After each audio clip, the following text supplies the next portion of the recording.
This is my favorite part. I really do like doing this part too. But also it's cool because like you always come to the shop and like we make this stuff for you and you get to eat it, but you've never made one yourself. So today we're gonna make a cheese board that you get to take home, and we're gonna put all of this yummy stuff on there. We have Gouda, we have our honeywood ricotta, which we do in-house, which we'll put a little bit of honeycomb on. We have Fiscalini's white cheddar, which is delicious. Then we have prosciutto and Genoa salami. And then we have all this good stuff. What is here. this? This is English toffee. Oh, okay. And I have like one of my best friend's moms was like, you do not put chocolate on boards when I was first starting my company. And I was like, well, I do. We start with the nice stuff first. And this always gives Tabari anxiety. So what we're gonna do. Okay. What do I do? It does. We're gonna put it down on the mat. Okay. And then we're gonna take the knife and we're gonna turn it at a 45-degree angle and stick it in. And then we're gonna move over and do it again, about a centimeter over, all going the same direction. So like creating lines. It's already crooked. It's okay. That part doesn't really matter. You just wanna be about a centimeter apart. All the way around? Yes. And you're left-handed, huh? I am. Useful. You're doing a good job. It's kind of like elementary school. Let's see. Oh, I think I made it. Oh, no, I didn't. Maybe I did. Okay, now I think I made it. Then you just pull it apart. And then you'll have something like this. Oh, wow. That's actually one of the best that I've seen. We're 20 episodes in. Oh my goodness. That's actually pretty good. Okay, I'm excited about this one. So there you go. That was a little bit easier than I thought it was going to be. There's a Pasadena Run Club. We're talking about doing a collaboration with them.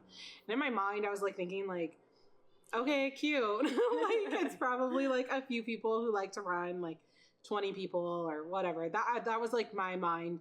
Maybe there's like 30 or something like that. And we were at an event like later on that week. And I remember just turning and seeing like an ocean full of people just running.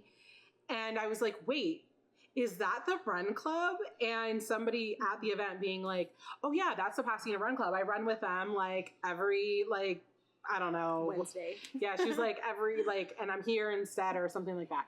And I was just like, that is a lot of people. I like, one, I'm not a runner.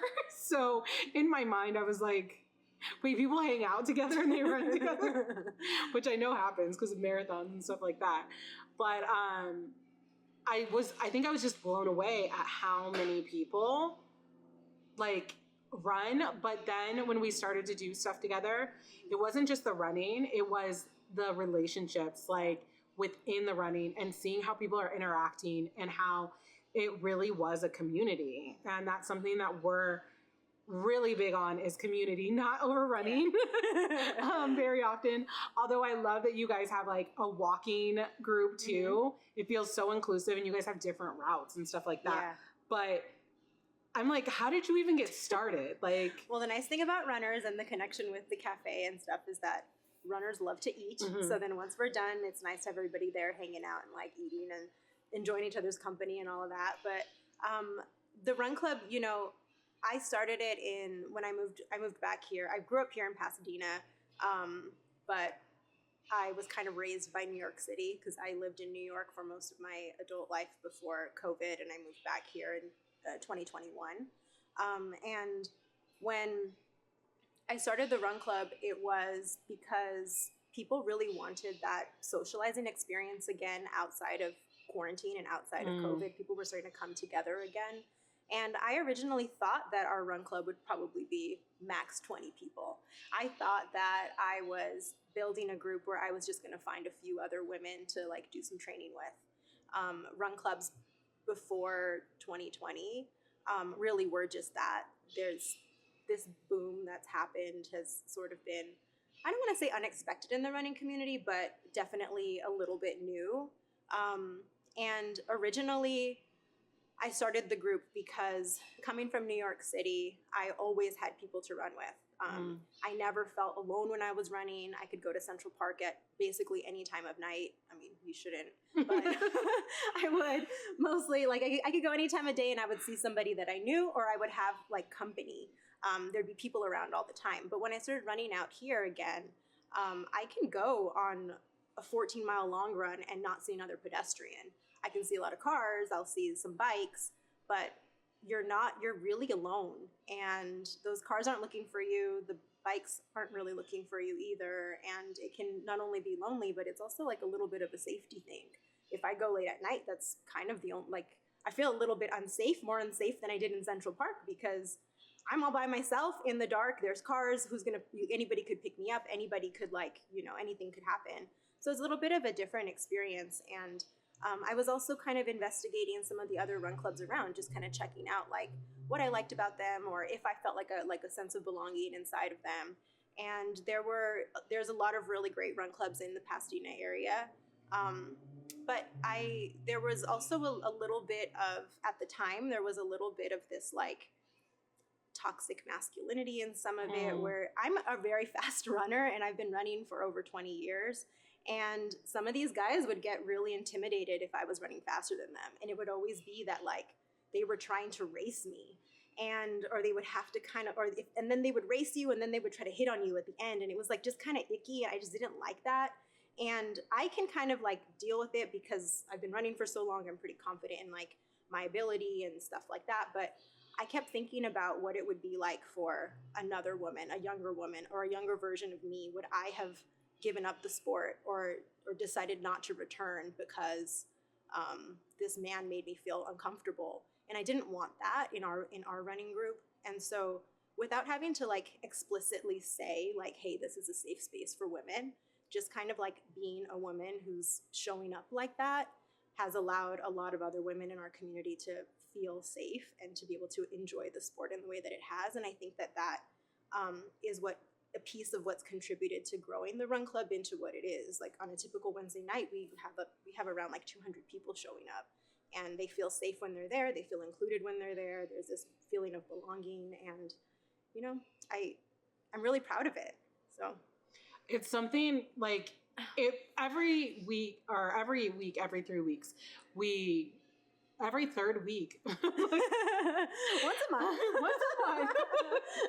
Once a month we collab with you guys, and I feel like every single time, one, it's great because a lot of people in the run club have become regulars, so we see them throughout the month, but it's also watching like how everybody interacts. It's like you said, like I didn't even know about like the toxic masculinity that you've experienced. I can only imagine, like I grew up doing sports, and when girls are better than boys, sometimes it's a little like, wait, what? And there's some who can handle it a lot better than others. But yeah, it feels like the energy is so good, and there's so many women. Yeah. And I think like that, I didn't even think about that, like when they came into the space, because I'm a woman and like I'm around so many strong women that I don't even think twice about it. Yeah. But it's so interesting to like see the dynamic and how excited people are. And it's funny because the other, like, I think it was last Sunday, I was in the shop. Yeah. And it was like 7:30 and they were like trying to open the door, and we were like, I'm here for the run. Yeah. And they were like, it's not today. Yeah. Someone told me that. Yeah. And they were like, oh, well, that's disappointing. Like, it was like, and it like the whole team was like, oh, like, I just wanted to like let them in. I'm like, well, they're probably going to go find the run so they can go run or whatever. But I feel like it's created like something that's like so special and so needed in a time when people really need community. Yeah, and they want to feel that belonging, and that's I think the main thing. And so when I think about community, I think about my own community and my own upbringing, the way that my family might have approached community, and the stories that we might have heard, like kind of growing up. And at the time, I think that like groups might have been a little bit more insular. So like I would hear whether it was like ethnicity or socioeconomics and things like that, where there was a lot of division in the ways that like my parents were thinking about what community is. And I think that, or I hope that for the run club, that's a little bit different, where like there are running groups and there are, you know, groups that are maybe culturally based, like this is specifically for this one group. And that's empowering for communities. But when I think about the Pasadena Run Club community, I want a sense of belonging for everyone. And the reason is because when we have these different types of like division or different types of like, this is the Latino group, this is the Asian group, this is the African American group, this is like whatever group, you're not getting like the understanding, you're not getting the crossover and like the connection that could come from something like that. And I am Mexican American, and if that makes a woman who's also Latina feel comfortable entering a group, I'm really proud of that, because then she can have exposure to so many more things. I think that like before I moved to New York City, my experience in LA was very insular. And it's easy to do that in a city like this, in a city like LA or Pasadena, because we're just in our cars from one space to another. But in New York, you're around everybody all the time. And you have to learn how to engage. You have to learn how to be accepting. You get to try new foods. You get to hear different languages. And I would hope that even bigger than running, we can have a little bit more of a purpose around like connection. And that's kind of my goal with community. I mean, I think it works, because like I've never in my life wanted to run until the run club came in. And we hear our team at work, we're not runners. None of us are runners. But every single time you guys come in, it's like, maybe I should start running. Because also it doesn't feel judgmental. Like it feels like anytime we say that, everybody's like, yeah, come. And we're like, we need the walking group. I want to bring in a walking group for Sundays. I was like, we will lead. I will lead the walking group. The team can handle it now. Awesome. I'm like, I got that for you. I can commit to that. The next one is April 12th. So. Okay, I will put it on my calendar. But I think, yeah, I used to actually hate walking. And now I've started to realize for my mental health, I need it. Yeah. I grew up doing sports. I used to go to the gym like 4 hours a day, and probably an unhealthy habit actually for the amount. But I spent hours and hours in the gym. And part of the reason that I liked it was good for my mental health, but I did it alone. And I think that's part of the reason that I stopped, was because there wasn't community built into it. Yeah. So there was no accountability for it. And I also started dating my husband at the time, who, despite him being a Marine, he also hates to work out. And so we didn't work out together. It's funny how like when it feels forced, and maybe, I mean, I'm just making an assumption that maybe as a Marine, some of the working out might have felt forced or like a punishment in a way. And we learned that like in PE too in schools. Yeah, I don't know what it is for him. I also like am low key so jealous of my husband. we met 10 years ago, and when I met him, I was like a size 5. I worked out all the time. I would say I was a 12 out of 10 at the time. I had really high, and I remember his mom having a conversation with me like 3 years into our relationship, and he had gained like 10 or 15 pounds. And for Marine Corps, you have to make weight, which he's never had an issue with. His 10 to 15 pounds that he gained, he's still fine. But she was like, you're making him fat. And I was like, rude. I think that's like one of the things that I've like said to my husband, and he was like, she said, what?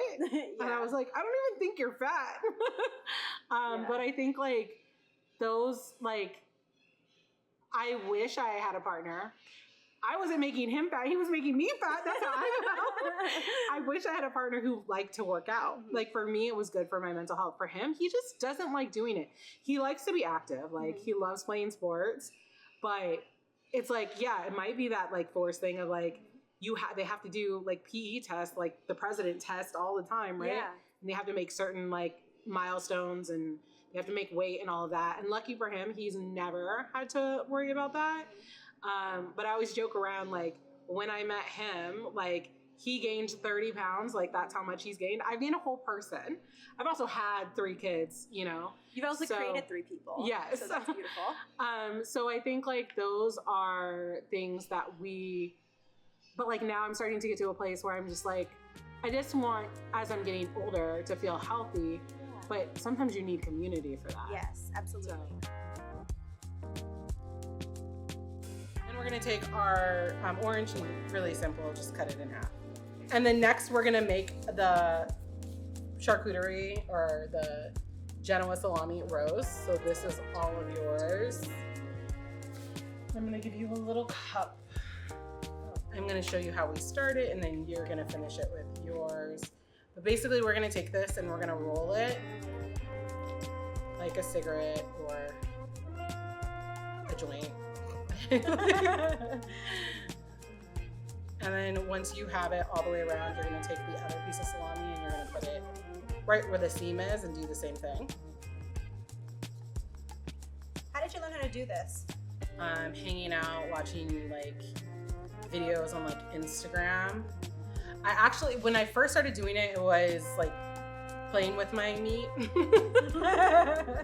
enjoyed playing with meat? Okay. It was during the pandemic, and I would like look up things on YouTube, and there was nothing, like literally nothing. Isn't it crazy? Like before pandemic, after pandemic, yes. Like access to.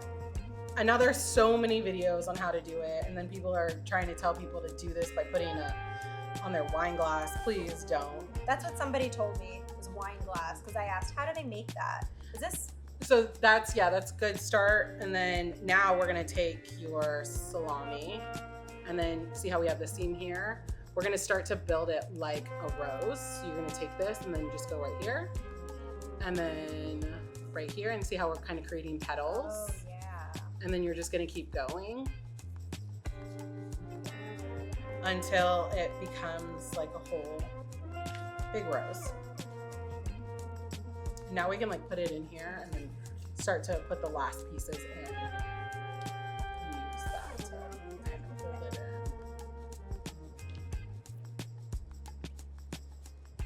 And then you just kind of like leave it, and then we'll kind of. Oh, you open it. Open it just a little bit, and then see now it kind of like.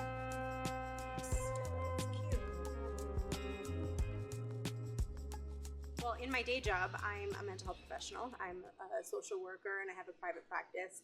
And one of the things that I check in on with my clients is like, do you have community? Who are your support people? How do they support you? And what do you need more of, right? The Run Club isn't really a space for, it's not designed as a space for like weight loss or some kind of like specific health goal. I'm not telling everybody you have to run a marathon. That's what makes you a runner. I'm asking people to show up as they are, and I'm asking them to just be with one another and find that support that they're looking for. And when they have that, you're more likely to continue. So that's part of how like the Run Club has grown, is that people are making friends while they're doing the thing. Some people will start off on the walk and then they kind of graduate into like the run when they feel a little bit more confident. And then maybe they run their first race, but it's definitely like not a requirement to participate. There are some people in the group who only come casually, and maybe that's the only day of the week that they exercise because that's when they have time after work or something, or they're waiting out their commute, and so they show up to Run Club. But it's not a requirement of ours to like reach some kind of goal in order to be involved. We also have people in the groups who are, we have a leader in every group, so like a leader for the 3 mile group, and then people dispersed in the middle who are regulars who are kind of keeping an eye on the middle of the group, and then we have sweepers in the back to stay with the people who might be in the back of the pack, regardless of their running ability.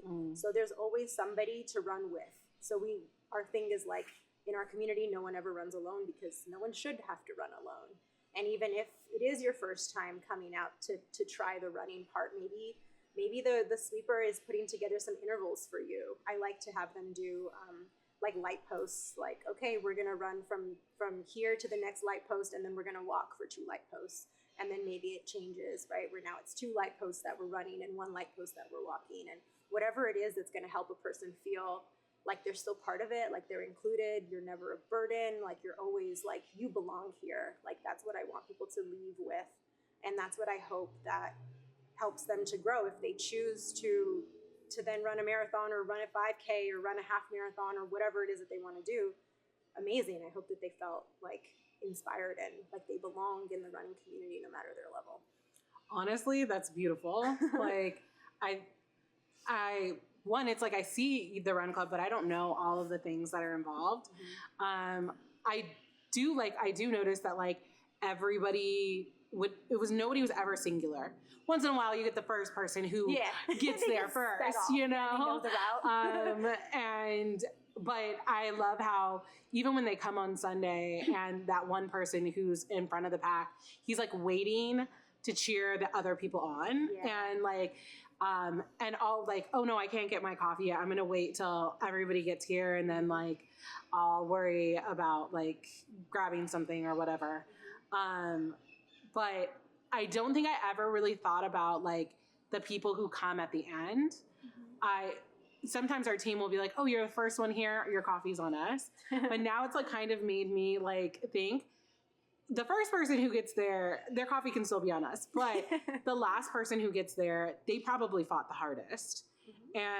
And I think having somebody there that's willing to like be like the homie and like help you through it while still like maintaining like, let's try doing this. Cause I think it's so easy to be like, oh, I'm never going to do that again. Or this doesn't feel comfortable. Or maybe I took on too much. And having somebody who makes you feel like that isn't it. And that's absolutely like what I wanted to create there was like, I hear so much, oh, but I'm really slow. Oh, but what's the pace you guys are going? Cause like, I'm really slow. And I'm like, don't worry about pace. We don't have like pacers where like, oh, this is the 10-minute group and this is the 9-minute group or something. Like, it's not like that because I don't want people to feel that they have to meet some kind of like standard in order to participate. I just want them to go out and run with your friends, you know? And like my coach, I've had the same coach for around 10 years and he has me run by feel, and it's taken forever to figure out what that run by feel means. But it means that you're not worried about your watch. You're worried about like how your body is experiencing the effort, right? And the only metric that I do give people is like, as you're running, can you kind of talk to your friend next to you? If you can speak a few words while you're doing this, even if it's between breaths, then you're okay. You know, you're doing fine. We're gonna regroup at this next stoplight anyway. You get a little bit of a break. But I didn't want people in the back of the pack to feel like they weren't welcome. So having someone there with them, encouraging them the whole way through, you know, like you were saying, it makes it so that they want to return. And it's kind of what's made even our Sunday run, Sunday Smiles, I call it, be a little bit, or continue to grow, you know? It's not a race. I think having like a therapist background and being able to meet people where they are is a huge, it's huge for those people who are trying to make the effort to do something that maybe they don't feel completely comfortable with. And it's like, you may be comfortable with running, but not running in groups because you're worried about how people are going to view you, or you're going fast enough, or whatever it may be. Or maybe not feeling comfortable because you're not super social. Maybe you're an introvert and you're not used to being around people. Because I feel like I've noticed that too, where people are like, oh, I just don't like being around people, or like I feel uncomfortable around people. And so I was afraid that because I'm not extroverted that I wouldn't fit in, and like finding like that they have community and finding that they have like groups, and then seeing people come into the shop days that they're not running with you guys, where they either went on a run and it was a couple of them, or and they know a route now because they did it with us. I love when I see people's Strava and like they've run our run club route on a day that's not run club because that tells me that they feel comfortable doing it and they know where they're going now, and now they have like access. in a way that they wouldn't have had before joining a group.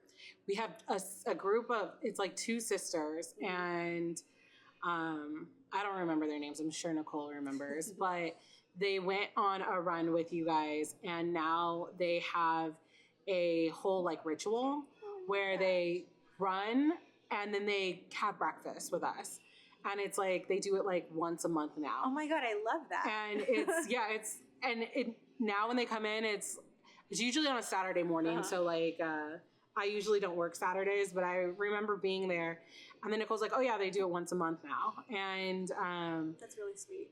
Yeah, it's like it created, and like I don't know what their background is, but I think like being active and doing things that are good for you with people that like you are building relationships with, even if it's like your sister. I mean, like, I have a lot of siblings, and none of us run together. But we do show up and walk with each other once in a while, or like I walk my kids to school. So sometimes my sister will just show up and be like, "Oh, you're walking the kids to school. I'm just gonna go with you." There could be other things that you guys are doing together. Like maybe it's building the charcuterie boards or something, right? Maybe not that. I don't know. Something. I mean, I do have Chelsea, so we work together. So there is that. But yeah, but, doing something together, like if it's running, if it's something else, walking the kids to school, it kind of takes down some of the guards, the guards that are up. And it allows a person to be a little bit more vulnerable. So to hear the story about the sisters who are coming in, like, man, I would have loved to have that with my sister, like to have, or maybe even like with my mom, I would love to be able to, and I mean, she and I do stuff like that, but we should do it more often where like you're going out and you're doing something and then you're building that relationship and that closeness, and the barriers are down because you've just, maybe you ran up a really difficult hill together and you didn't think that you could make it through that thing, or you did the 5-mile run and it was your first time doing it and it was tough, but you actually sprinted in the end, and it creates that opportunity to be so much more vulnerable than you might have without it. And it's a healthy habit. I think there's so many things. It can be. You're right. I mean, I think there's so many things that like I know for my sisters and I, there are like a lot of traumatic things that like happened when we were younger, and I feel like which have led to some unhealthy habits.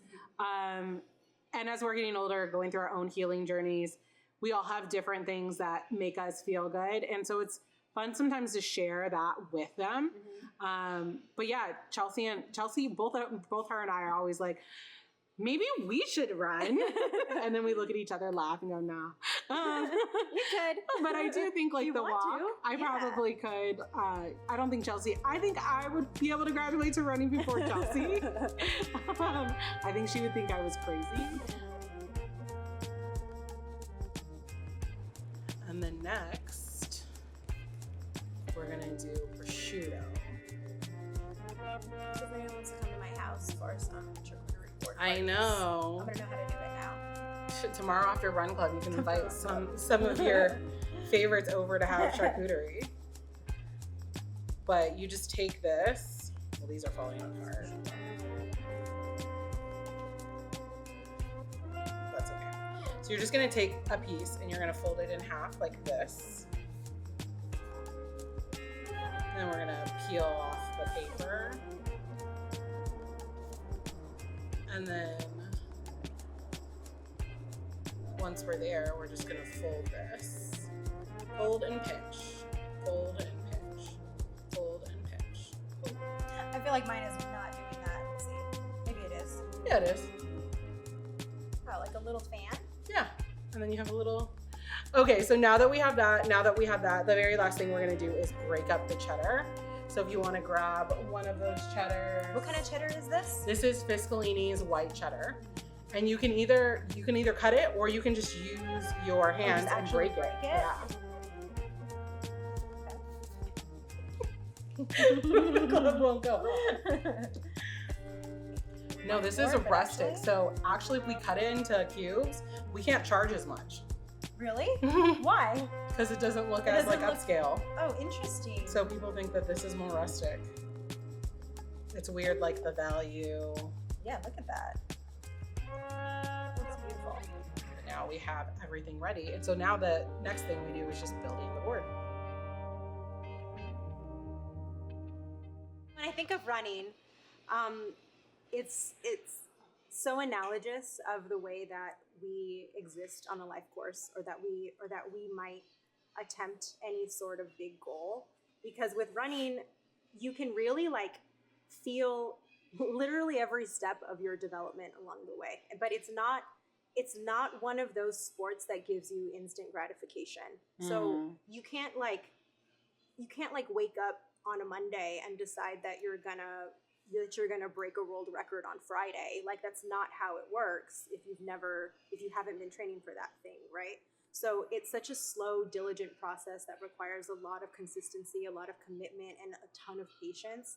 It's we do see things that can be like, we'll call it novice effect, where someone, maybe they haven't done anything for a really long time, or they really haven't done like a workout or done some training, and they kind of get good really quickly, but then we see that they plateau, or they get injured, or they basically haven't done the work that's required on the back end to be able to be successful going forward or for the long term. And when we think about business, I would imagine that it's pretty similar, where like there could be things where people haven't really done the work and they expect something to work out, but then that's the business that, well, what do you think? I mean, I think that's like, because the first thing that comes to mind is right after I had Kaiy. One of my best friends is a personal trainer, and I was working out, and she was like, no, like, don't do that. Like, you need to let your body heal first. And I was like, it's fine. I got this. I can do it. I'm tough. Like, I played sports in college, like, you know, like, and she was like, okay, whatever. And I could see in her face too. She was like, you're about to learn. And I hurt myself. And then I ended up not continuing to work out. So as a coach and a mentor, I get a lot of times where people are like, I just want this. Like, I can just handle this. If I could only get this or that, everything would be set. But one of the number one things when you're growing a business is understanding scalability. And I feel like that's probably the same with running, is understanding what your business can handle. And I think it's also understanding what your body can handle. And so earlier when you said that thing about you had to learn how to run by feel, I feel like that's business too. And you don't really know until like things don't work. Yeah. And not everything's going to be a positive experience. Once in a while, I'll start to mentor somebody who's like, I mean, I don't know, it was just so easy. And then all of this happened, and now I'm like plateauing, and it's like, and I can't grow. Or my employees, they're just like, it just feels like nobody is listening. And it's like, well, do you have systems? And they're like, well, yeah, I told them to do this and this and this. And I'm like, is it written down? But I already told them. I have to tell them like 10 times. I'm like, but if you wrote it one time, right, and they had a policy that they could refer back to, then that would allow scalability. Because now if that person isn't there, then the next person can do it. But right now you have to tell everybody what to do individually, yeah. And then it's not consistent because it's not the same policy. And I think that's a lot of what it looks like as like growth. And I think me and you have talked before, because I'm like, you have to monetize Run Club. And that's like a tough subject sometimes, because it's like, how do you monetize community? Yeah. But I think there's ways of doing it where the community is not getting that. There's no monetization there, but there's monetization on the back end with sponsorship. And so what does that look like, and how can that impact and help community? Yeah. And I think that's the thing that's really there. It was hard for me with like neighbors and friends. It was like, well, I want to help my community. I don't want to charge them. But the reality is, if I don't have a successful cafe, I can't successfully help my community. Yeah. But I think, yeah, it all kind of just like in my stomach, it's like understanding, feeling in my gut what feels good and what doesn't feel good. And if something doesn't feel good, then maybe I need to slow down, or maybe I need to see if there's a way to pivot. Yeah. You know, I also think about like my own personal values and like, what do I want like as a human being, as a runner, all these things, like how does that drive me? And sometimes, sometimes I feel like I'm still figuring that out. And other times I feel like, oh, I know exactly what this is. And I don't think that's a bad place to be necessarily, where like sometimes those values and like that purpose can be dynamic in response to what the community actually is, So like I said, I wanted to have people that I could train with, and I wanted a race team. And it turned out that like the community doesn't want a race team. Well, maybe they could, maybe a few of them would, but the community wants connection and belonging and this opportunity to socialize, and building that, whether it's like finding ways of feeding it so that I can continue to provide that, or something else. I have to adapt my expectations, or I have to adapt a little bit of my purpose to match the purpose of what the community is asking for. There are ways to monetize community that are meant for like the greater good. And I think there's a lot of time, it can be a slippery slope, but if you are constantly checking your internal compass and making sure you're showing up for your community the way that you are supposed to, then that's great. But the reality is this: if I do not become a millionaire, I can't continue to help people in my community. And the reality is, if anybody is going to spend the money the way that it needs to be spent, it's somebody who has come from the community and the community has nurtured them, and they want to continue to nurture the community. And I think like when it comes to things like the Run Club or Neighbors and Friends, where we do make an effort to really focus on how do we help the community, we're doing something that other people aren't doing. And there are people or bigger brands that are doing this, that are monetizing. So why shouldn't people who are smaller, who really take the pulse and listen to their community, why shouldn't they be monetizing from it? And it's not to make us like these huge, grandiose, like entrepreneurs who don't care about the community. It's because we have a pulse on what's going on. And that's really important, because in order to feed back into our economy, you have to have money. If you don't have money, then you can't do it. And I think I ran into this right after the fires. It was a huge thing, because we shut down the cafe for 2 months to help our community. And when it was time to open the cafe again, it was the hardest month of my life, because I literally was like, there are people who still do not have homes, and I am selling coffee. Like, this doesn't feel good. This doesn't feel aligned. It doesn't feel right. And I had somebody who lost their home be like, okay, if you don't make money, we will not have a place. We will not have a place that we can come and we can meet. We won't have a place where we can get like food from our community fridge. And I think when I saw all of you guys running too, in my mind, I was like, wait, this is huge. Why would they want to partner with us? Like, we're this small little cafe and they're like a gigantic run club. I think like in that moment, there was a lot of like this where I felt like, oh, we don't deserve that kind of like collaboration. So after the fires, the Langham Hotel reached out to us. They were going to be doing a global initiative where they were going to have 5Ks at every single one of their hotel locations worldwide. But we were able to tie our Pasadena Langham Hotel back to the Eat and Fire Relief. So we partnered with the Langham Hotel to put together a 5K for the community. It was just a community fun run. It wasn't a race or anything like that. But there was a registration fee, and 100% of all of the proceeds went back to an organization that's local called the Low Lives, like after Mount Low. And what those guys do is they rebuild the trails. So they were rebuilding the trails after the fires, and they were rebuilding trails from past fires too, but they make sure to maintain all of the trails in the Altadena and local area, which for us felt really important, because if we can rebuild the trails, then we're bringing back a lot of the tourists, a lot of the people from LA who come out here to hike on the weekends. And if those people are coming out to hike on the weekends, then the businesses that are remaining here are going to be able to get more foot traffic again.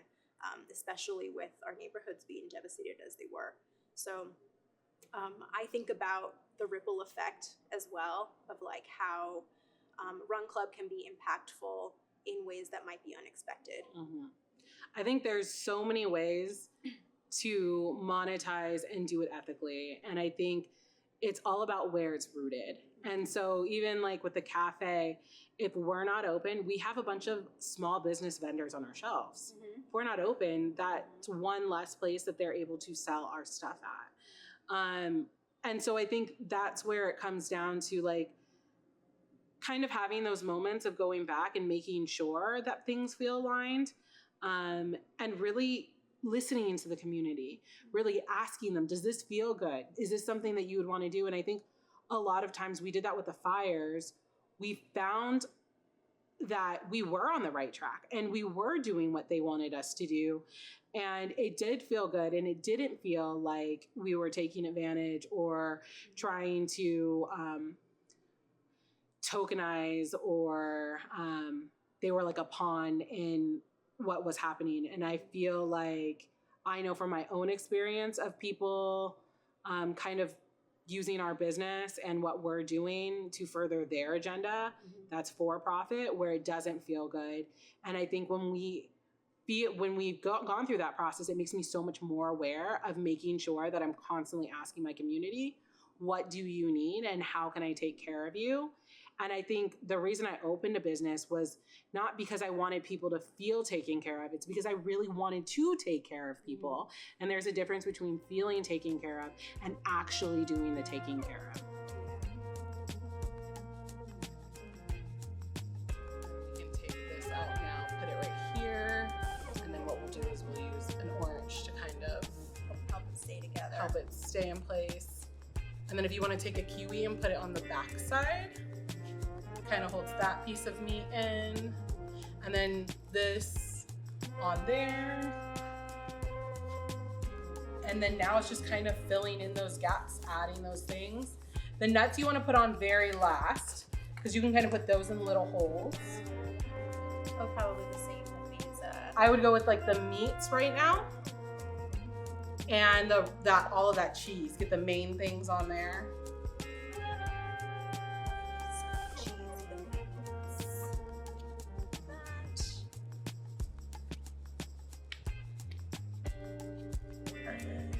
And then you can add your prosciutto, a couple more ribbons. And then it's kind of just taking the fruits and putting them in. Strawberries, we can cut these in half if we wanted to. Is there a nice way to cut strawberries? Yeah, just in half like that.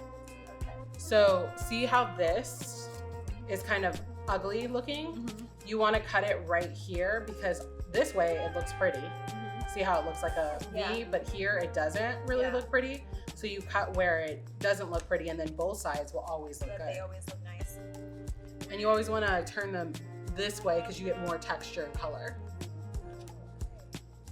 So like you're able to kind of create like fun little like rivers. This makes it. I'm very good at running. I don't know if I'm very good at like being artistic and using that side of my brain all the time. So this is actually really good to me. I think there's always like things that we're more comfortable with, but if you do it over and over again, you start to create that. And then you can add more cheese. You can add toffee if you want, maybe like some toffee down there. You can break it in half too and do 2 pieces. So then you can kind of stick them. Leave them right there. It's okay if it covers the edge. And then the nuts, kind of looking for those holes now. Whatever doesn't fit on, we give you a little to go. So.